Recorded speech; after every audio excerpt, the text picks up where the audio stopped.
था कि प्रभु ने कहा है कि साल में 3 बार तुम्हारे हर एक पुरुष मेरे सम्मुख में आना है और तुम्हें याद करना है कि मैंने तुम्हारे लिए क्या किया है। इस विषय में याद करने के लिए पर्वों को प्रभु ने रखा। पहले पर्व हमने देखा कि अख़मीरी रोटी और पैस ओवर एक साथ है। अबीब जो इस्राएलियों का पहला महीना है, उस महीने की 14 तारीख को उनको अपना एक मेमना को लेकर उसको बलि करना है और उसे खाना है। उस महीने अबीब है, इस्राएलियों की पहला महीना है अबीब, और उस महीने की 10वीं तारीख को वो लोग एक मेमने को, 1 साल की एक मेमने को लेते हैं, अपने घर के बाजू में उसको बांध देते हैं। 14 तारीख को उसको मारते हैं और उसके लहू को अपने घर के दरवाजों पर और उसकी कोच है उस पर लगाते हैं।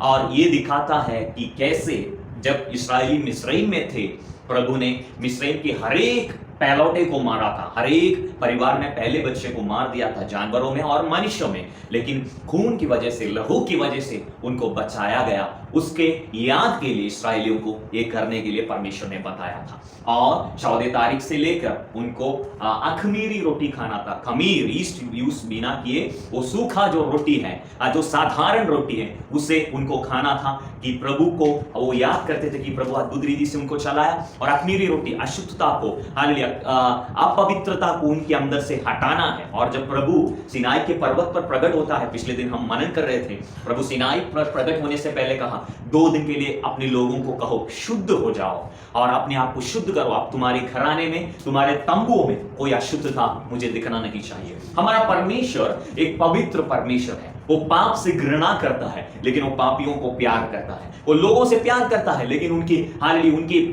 पाप से घृणा करता है। इस कारण हमने यूदा के किताब में हमें पढ़ा था कि तुम आग से और पानी से तुम्हें लोगों को छुड़ाना है, और जो कपड़ा वो पहना है, जो पाप भरा उनकी जिंदगी है, उससे घृणा करना है, लेकिन लोगों को हमें छुड़ाना है। ये परमेश्वर का मकसद हमारी जिंदगी के ऊपर है। हमने 23 जो 23 का 16 आयत में हम ऐसा पढ़ते हैं, वहां पर ऐसा लिखा है, जब तेरी बोई हुई खेती का पहली उपज तैयार हो तब कटने का पर्व मनाना।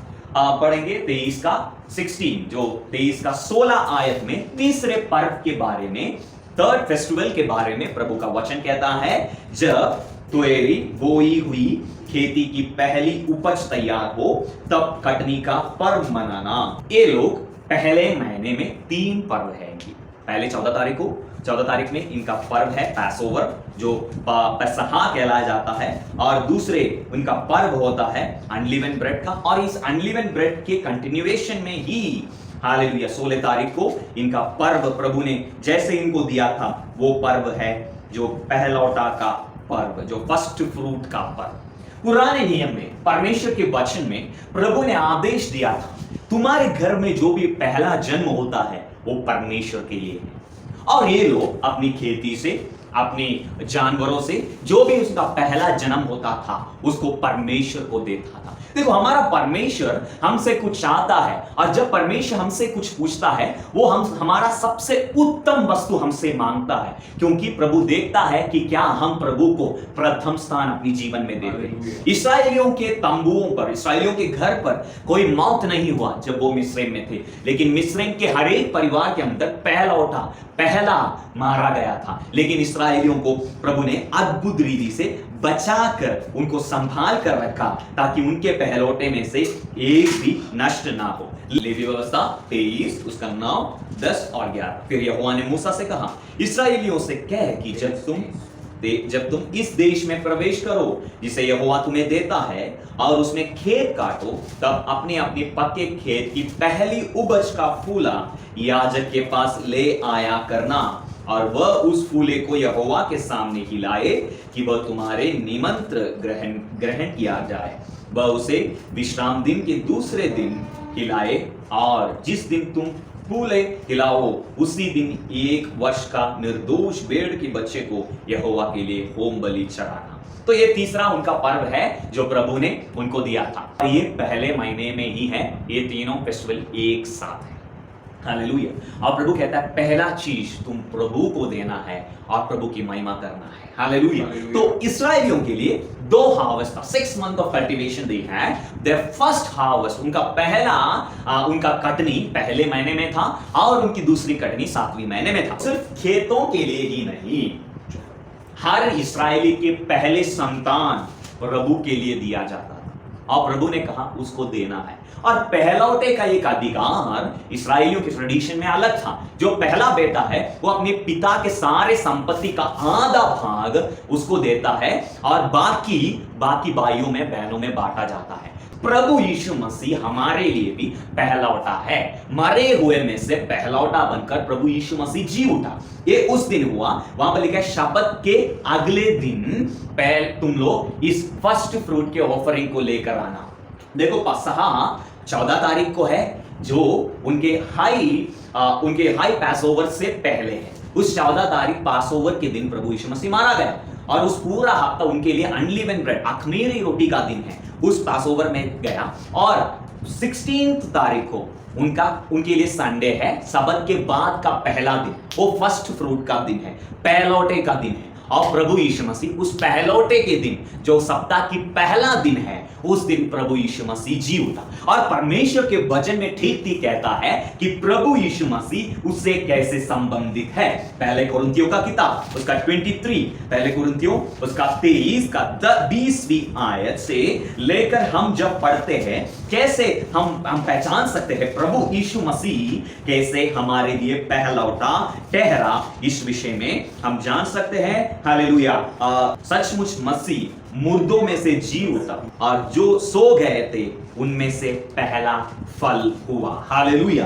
देखो जैसे पहला फल निकलता है धरती के अंदर से, प्रभु यीशु मसीह मारा गया और प्रभु यीशु मसीह हालेलुया गाड़ा गया, प्रभु यीशु मसीह को दफनाया गया। लेकिन जैसे एक बीज मिट्टी पर बोया जाता है और वो मरती है, उसके बाद उसके अंदर से नए फूट निकलते हैं, उसी तरह मरे हुए में से पहलौठा बनकर, पहला फल बनकर प्रभु यीशु मसीह हमारे लिए जी उठा।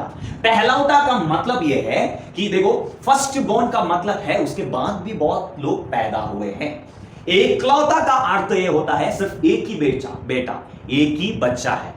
So that's only begotten son means there is only one son, but the firstborn means there are many other sons who are behind the first one who has raised from the dead. पहलौठा का मतलब यह है एक पहले है, उसके पीछे और भी लोग आने वाले हैं। तो प्रभु का वचन कहता है 20 में, पहला कुरिन्थी 15 का 20 में, परंतु सचमुच मसीह मुर्दों में से जी उठा और जो सो गए थे उसमें से वो पहला फल हुआ।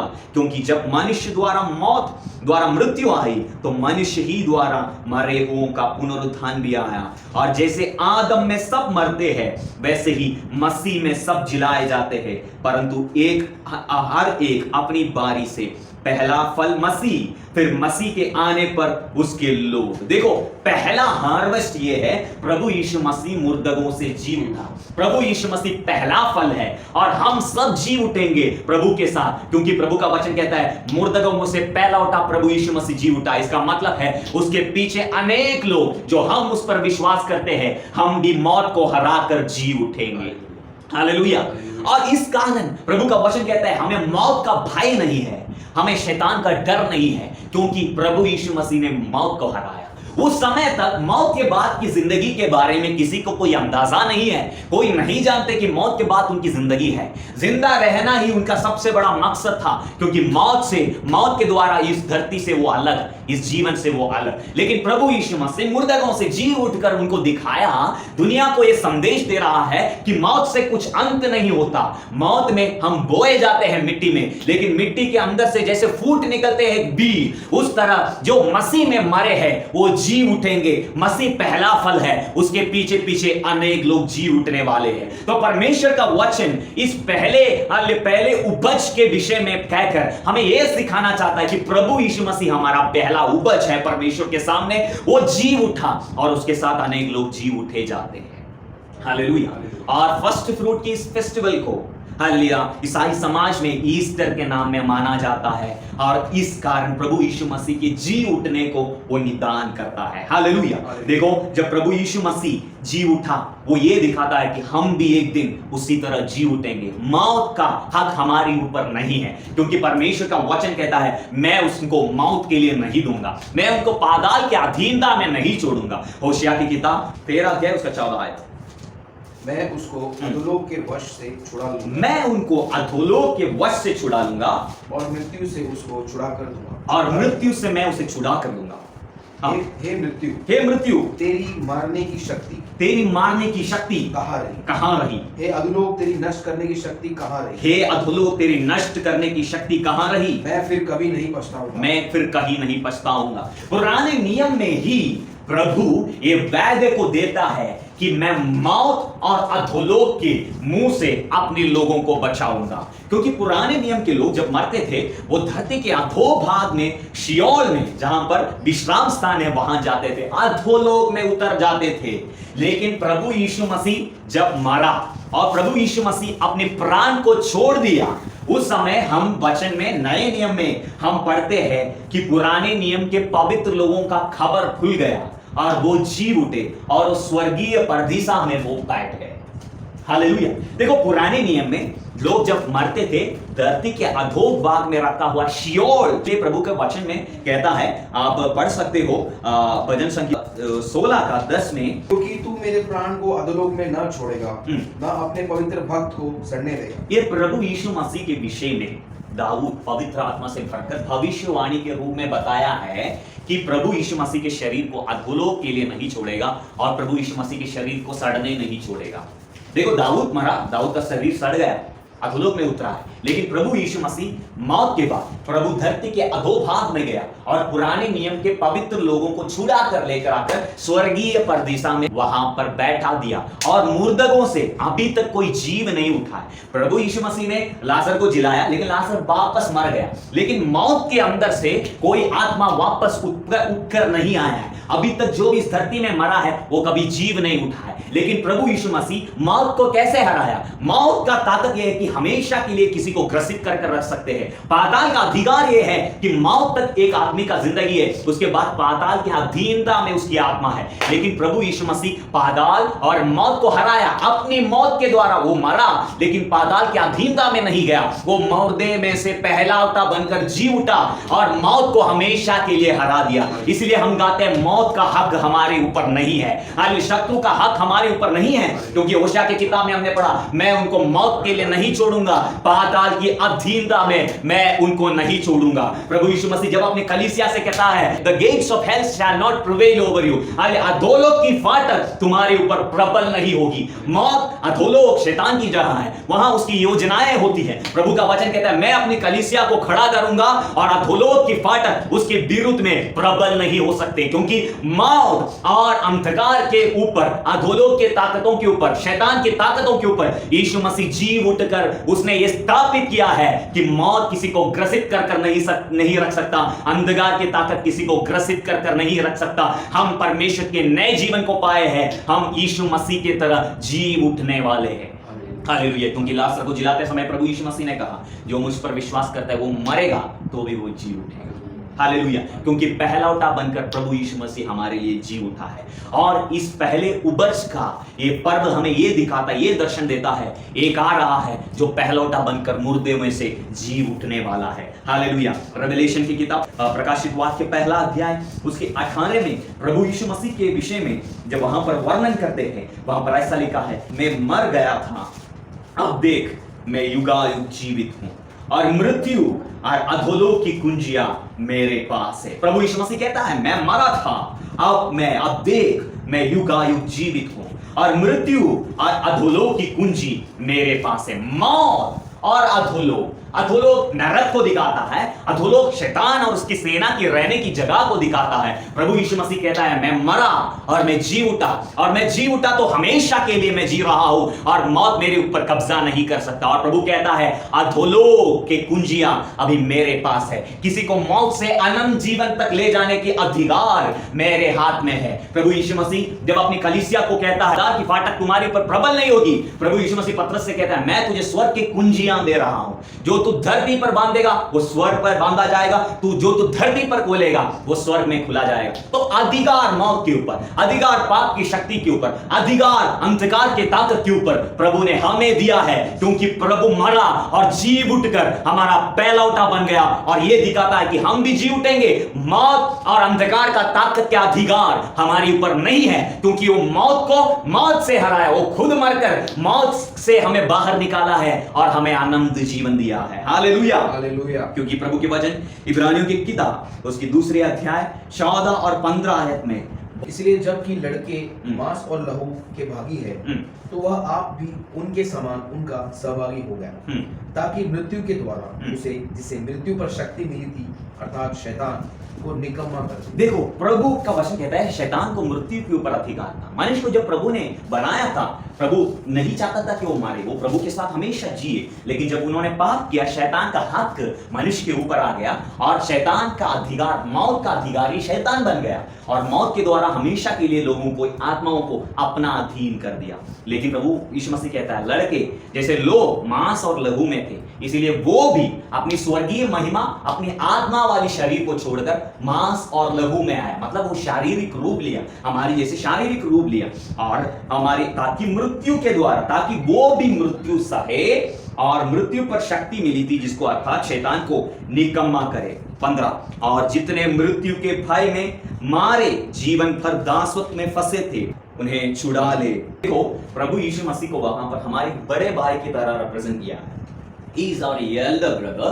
He defeated Satan, he defeated death, and he rose up. And we are following him. वो हमारा पहलौठा है, परमेश्वर का एकलौता पुत्र है। हमारे लिए प्रभु यीशु मसीह मरे हुए में से पहलौठा है। He is the firstborn because God has other sons through Jesus. We are his brothers as if we are his brothers. That's how the book of Hebrews compares it. तो प्रभु यीशु मसीह क्या हुआ? मांस और लहू में आया, मरकर मौत को हमेशा के लिए हरा दिया, और मौत के भय में जो लोग जीते थे उनको प्रभु ने आजादी दिया। Captives of the fear of death, Jesus delivered them. देखो प्रभु यीशु मसीह जो मौत के भय से जी रहे थे उनको आजाद किया। देखो हमारे में मौत का भय नहीं है।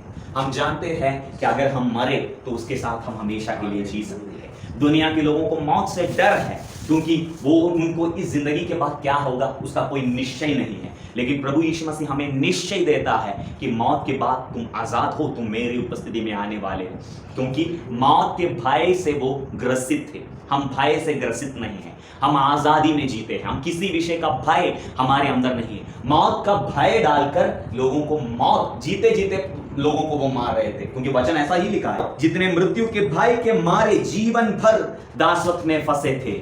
Because of the fear of death they were captives of death. See, fear is the thing Satan uses. Even they have not died. वो मरे नहीं, लेकिन मौत के भय से उनको फंदे के अंदर शैतान ने फंसा कर रखा है। इस दुनिया की सोचों के अंदर उनको फंसा कर रखा है, कैसे भी जीना है उस चिंता में उनको फंसा कर रखा है। लेकिन उस मौत के डर को प्रभु यीशु मसीह हमारे से हटाकर हमें आजाद कर दिया है। उस जीवन के हल सोते को प्रभु ने हमारे अंदर सौंपा है। इसके द्वारा हम भी उसके साथ जी उठने वाले हैं। ये है प्रभु यीशु मसीह के जी उठने से प्रभु हमें ये ही दिखाता है। रोमियो की किताब उसके 8 उसके 29 को भी पढ़कर हालेलुया हम आज की वचन के मनन को समाप्त भी है कि उसके पुत्र के स्वरूप में हो, ताकि वह बहुत भाइयों में पहलौठे ठहराए। देखो प्रभु यीशु मसीह अनेक भाइयों में पहलौठा है। क्यों प्रभु ने उसको ठहराया? क्योंकि प्रभु ने हमें चुना।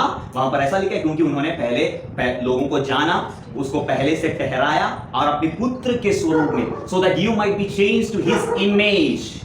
प्रभु यीशु मसीह जब जी उठा, इस शारीरिक शरीर नहीं था उसका एक आत्मिक शरीर, महिमामय शरीर आया, और हम भी उसके शरीर के अनुरूप हो जाएंगे। उसके शरीर की तरह मौत को बाहर छोड़कर, इस सड़ते हुए शरीर को पीछे छोड़कर, महिमामय शरीर को लेकर उस मसीह के स्वरूप में हम बन जाएंगे, और हम भी पहले फल जैसे मसीह जी उठा, हम भी प्रभु के समान हो जाएंगे। ये प्रभु का वचन हमें बताता है। तो पहलौठे का इस वचन के भाग से परमेश्वर हमें यह सिखा रहा है, हम भी प्रभु के लिए पहले नियमित है, और हम भी पहले पहलौठे के बाद जैसे एक बहुत बड़ा उपज उसके बाद उठता है, उस तरह प्रभु ने हमें तैयार किया है। यीशु मसीह हमारा पहलौठा है, और हमें प्रभु ने अपने बेटे बेटियां बनने का अधिकार दिया है। मौत का हक हमारे ऊपर नहीं है। डर प्रभु हमारे अंदर नहीं डालता। डर शैतान का, हालेलुया, एक ऐसी चीज है जो शैतान हमारे अंदर डालता है, जिसके द्वारा हम पीछे हटे। प्रभु कहता है डर नहीं, तुम्हारे अंदर मैं जीवन को दिया हूं। शैतान डर डालकर मौत के अधीन हमें करता है, डर डालकर, बेचैनी डालकर हमें मौत की ओर खींचता है। लेकिन प्रभु कहता है डर को मैंने हमेशा के लिए हटा दिया।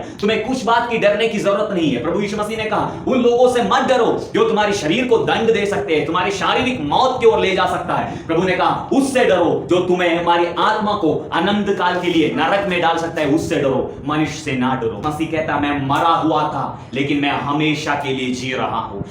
मौत और अधोलोक की कुंजियां, अधिकार मेरे को दिया गया है। आज आप ये स्वीकार करें कि प्रभु के आत्मा आपको मौत के ऊपर अधिकार दिया है। हर एक मौत, जो शारीरिक मौत, जो मौत आपके शरीर में ले आता है, आपके जीवन में मौत समान अवस्था को जो ले आता है, उसके ऊपर प्रभु ने आपको अधिकार दिया है। शैतान आपके ऊपर प्रबल नहीं हो सकता। दुनिया के कोई भी मौत समान अवस्थाएं आपके ऊपर प्रबल नहीं हो सकता। डर से प्रभु ने आपको आजाद किया है। मौत के डर में फंसे हुए लोगों को हमेशा के लिए अपने मौत के द्वारा उसने आजाद कर हालेलुया, नियम अनंत जीवन का वो भरोसा, वो विश्वास, वो निश्चय प्रभु आपके अंदर डाला है। प्रेमी पिता, हम आपका धन्यवाद करते हैं इस सुंदर शाम के समय के लिए। हम आपको धन्यवाद करते हैं प्रभु, हमें निडर रहने के लिए प्रभु ने, आपने अनंत जीवन के वारिस हमें बनाया। आप पहलौठा है, आपके समान हम भी मरोए हुए में से जी उठेंगे। हम अनंत काल के जीवन में जिएंगे। आपकी महिमामय शरीर को हम भी पाएंगे प्रभु। इस बड़े आशा को आपने हमारे अंदर भरा, इसके लिए हम आपको धन्यवाद करते हैं। आपकी शरीर हमारे लिए तोड़ा गया, आपकी लहू हमारे लिए बहाया गया, ताकि हम हमेशा के लिए जिए। प्रभु आपके वचन में आपने कहा जो मुझे खाता है, जो मेरे शरीर को खाता है और मेरी लहू में से पीता है, वो मरेगा नहीं, वो अनंत काल के लिए जिएगा। प्रभु इस हाल्य आशीष के लिए हम धन्यवाद देते हैं। भय से प्रभु बाहर निकाले, हर एक तरह का भय हमारे अंदर से बाहर निकले। प्रभु हम जीवित परमेश्वर का संतान है। हाल्य हमारा जय, हाल्य इस दुनिया के ऊपर आपने हमें जयवंत बनाया, मौत के ऊपर आपने हमें जयवंत बनाया, भय के ऊपर आपने हमें जयवंत बनाया। इसके लिए हम धन्यवाद करते हैं। इस कॉन्फिडेंस के साथ, इस ज्ञान के साथ विश्वास जीवन में आगे बढ़ने के लिए पवित्र आत्मा मदद करे। प्रभु आपने जो अधिकार दिया है, उस अधिकार के द्वारा हम इस धरती में जो भी खोलेंगे वो खुला जाएगा। अरे हम इस धरती में जो भी बांधेंगे वो बांधा जाएगा। हमारे विरुद्ध कार्य करने वाले हर एक अंधकार के ताकत को हम बांध देते हैं। प्रभु आशीषों के सोता, आत्माओं के सोतों को इस देश के ऊपर हम विश्वास द्वारा खोल देते हैं। हम घोषणा जो करते हैं प्रभु, अरे आप वो हमें देंगे, क्योंकि कुंजी हमारा जीव है। प्रभु अधिकार आपने हमारी जीव में दिया है। मैं घोषणा करता हूं इस देश के ऊपर अद्भुत चमत्कार हो, आत्माओं का भीड़ इकट्ठा हो, एक बड़ा हर खटनी इस देश में होने पाए। हम प्रार्थना करते हैं हर एक व्यक्ति जो यहाँ बैठा है प्रभु, पवित्र आत्मा से उन्हें भर दे। बड़ी कटनी के लिए प्रभु आप उन्हें इस्तेमाल करें। अनेक आत्माओं को परमेश्वर के राज्य में लेकर आने के लिए पवित्र आत्मा मदद कर। अंधकार के ताकतों के ऊपर एक बड़ा अधिकार, एक बड़ा शक्ति आप दे प्रभु, क्योंकि कुंजी आपके हाथ में है और कुंजी आपने कलीसिया को दिया है। हालेलुया प्रभु आपने कहा मैं अपनी कलीसिया को खड़ा करूंगा और अधोलोक के फाटक उसके ऊपर प्रबल नहीं हो सकते। मैं तुझे कुंजी देता हूं, स्वर्ग के राज्य का दिया है। अधिकार की कुंजियां प्रभु हमें सौंपेगा, सेवकाई की कुंजियां प्रभु हमें सौंपेगा। परमेश्वर के वचन की गहरे बातों को समझने के लिए स्वर्ग के राज्य की कुंजियां, मौत के ऊपर अधिकार, अधोलोक के ऊपर अधिकार अपने लोगों के ऊपर प्रभु बरसाना चाहता है। कितने लोग उसे स्वीकार करेंगे? रिबालामा साखा बाबा बाबा बाबा बोशिया रिबल हंगल खवानिया। हर एक भय को हम हटाते हैं, हम हियाव को स्वीकार करते हैं, हम स्वर्गराज की कुर्सियों को स्वीकार करते हैं। यीशु नासरी के नाम से हर आपकी पवित्र लहू का सामर्थ, आपके तोड़े हुए शरीर का वो सामर्थ हमारे अंदर बसने पाए नहीं है। शत्रुओं के सामने हमें जीत है, मौत को और अधोलों को प्रभु यीशु ने हमारे लिए हराया है। हालेलुया। में दूरी कितनी गहरी, कितना बड़ा